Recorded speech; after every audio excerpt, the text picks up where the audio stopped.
اللہ الرحمن الرحیم۔ السلام علیکم ناظرین، آپ دیکھ رہے ہیں وضاحت نیوز اور آج کی ویڈیو میں ہم بات کریں گے ایک ایسے معاملے پہ جو پاکستان کی سلامتی، افغانستان کی سیاست اور بھارت کی سفارت تینوں کو براہ راست متاثر کر رہا ہے۔ جی ہاں ناظرین، ایک طرف کابل میں مبینہ فضائی حملے، دوسری طرف افغان وزیر خارجہ کا بھارت کا دورہ اور تیسری طرف DGISPR کی دھواں دار پریس کانفرنس۔ یہ تینوں واقعات ایک ہی وقت میں ہوئے ہیں اور یوں لگتا ہے جیسے سب ایک ہی کہانی کے تین باب ہوں۔ آئیے ذرا ترتیب سے سمجھتے ہیں کہ اصل میں کیا ہو رہا ہے۔ افغان میڈیا کی رپورٹس کے مطابق پاکستان نے افغانستان کے مختلف علاقوں خوست، جلال آباد اور حتیٰ کہ کابل کے قریب فضائی کارروائیاں کی۔ کہا جا رہا ہے کہ ان کارروائیوں کا ہدف TTP یعنی تحریک طالبان پاکستان کے ٹھکانے تھے۔ کچھ رپورٹس کے مطابق نور ولی محسود مارا گیا ہے، مگر دوسری طرف کچھ ویڈیوز اور آڈیو پیغامات میں کہا جا رہا ہے کہ وہ زندہ ہے۔ پاکستان نے اس پر تاحال کوئی باضابطہ تصدیق نہیں کی ہے۔ اب اگر یہ واقعہ ہوا ہے یعنی کابل کے قریب بھی کارروائی، تو یہ کوئی معمولی واقعہ نہیں، یہ ایک سفارتی لحاظ سے بڑا قدم ہے، کیونکہ دارالحکومت کے قریب حملہ کرنا افغانستان کے اندرونی خود مختاری پر براہ راست اثر ڈالتا ہے۔ لیکن دوسری طرف یہ ایک واضح پیغام بھی ہے کہ پاکستان اب سرحد پار سے دہشت گرد حملے برداشت نہیں کرے گا۔ اگر دشمن افغانستان کی سرزمین استعمال کرے گا تو پاکستان اب چپ نہیں بیٹھے گا۔ اسی دوران ایک اور اہم پیش رفت ہوئی۔ افغانستان کے وزیر خارجہ بھارت کے دورے میں پہنچ گئے۔ یہ دورہ ایک علامت ہے کہ طالبان حکومت اپنے تعلقات بھارت کے ساتھ بہتر بنانے کی کوشش کر رہی ہے۔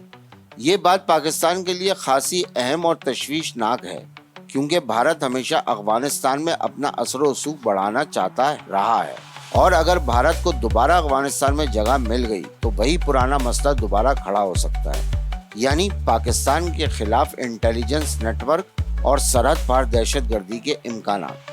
افغانستان کا مقصد بظاہر یہ لگتا ہے کہ وہ بین الاقوامی قبولیت حاصل کرنا چاہتا ہے، معاشی تعاون حاصل کرنا چاہتا ہے اور دنیا کو یہ پیغام دینا چاہتا ہے کہ وہ تنہا نہیں، مگر اس کے اثرات پاکستان کے لیے کافی حساس ہیں۔ اب آتے ہیں تیسرے اہم واقعے کی طرف۔ پاکستان فوج کے ترجمان DGISPR نے ایک بھرپور پریس کانفرنس کی۔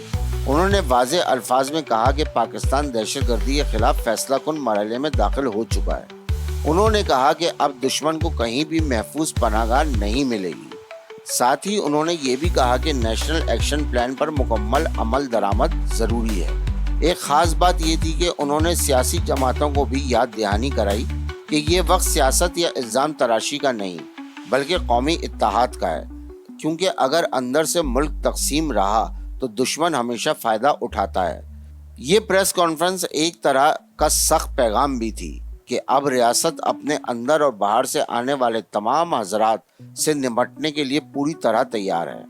اگر ہم غور کریں تو یہ تینوں چیزیں، کابل حملہ، بھارت دورہ اور فوجی بیانیہ، سب ایک ہی لڑی میں جڑی ہوئی نظر آتی ہیں۔ پاکستان چاہتا ہے کہ افغانستان اپنی زمین TTP کے خلاف استعمال نہ ہونے دے۔ افغانستان چاہتا ہے کہ اسے بھارت سمیت دوسری طاقتوں سے تعلقات کا حق دیا جائے، اور بھارت ہمیشہ کی طرح چاہتا ہے کہ پاکستان پر سفارتی دباؤ برقرار رہے، یعنی ہر ملک اپنے مفاد میں چل رہا ہے، اور اس پورے کھیل میں پاکستان کو اپنے سلامتی مفاد، علاقائی حکمت عملی اور بین الاقوامی توازن، تینوں چیزوں کو ایک ساتھ سنبھالنا ہے۔ اب سوال یہ ہے کہ آگے کیا ہوگا۔ ممکن ہے کہ افغانستان کی طرف سے کسی قسم کا رد عمل آئے، چاہے وہ سفارتی سطح پہ ہو یا میڈیا بیانیے کی صورت میں۔ اگر نور ولی محسود واقعی مارا گیا ہے تو TTP کو وقتی نقصان ضرور پہنچے گا، مگر اس کا مطلب یہ نہیں کہ خطرہ ختم ہو گیا ہے۔ یہ گروہ بکھر تو سکتا ہے مگر ختم نہیں ہوتا۔ دوسری طرف پاکستان کے لیے ضروری ہے کہ وہ صرف فوجی کارروائیوں پر نہ رہے، بلکہ سفارتکاری، علاقائی تعاون اور عوامی حمایت کے ذریعے ایک مضبوط پالیسی بنائے، کیونکہ صرف گولی سے امن نہیں آتا۔ امن کے لیے بیانیہ، سیاست اور حکمت تینوں ضروری ہوتے ہیں۔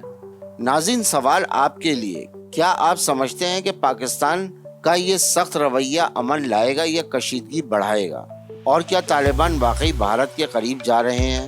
اپنی رائے ہمیں کمنٹ میں ضرور بتائیں۔ اگر ویڈیو معلوماتی لگی ہو تو لائک کریں، چینل کو سبسکرائب کریں اور بیل آئیکن دبائیں تاکہ اگلی ویڈیوز آپ تک فوراً پہنچیں۔ ملتے ہیں اگلی ویڈیو میں ایک اور اہم تجزیے کے ساتھ، تب تک کے لیے اللہ حافظ۔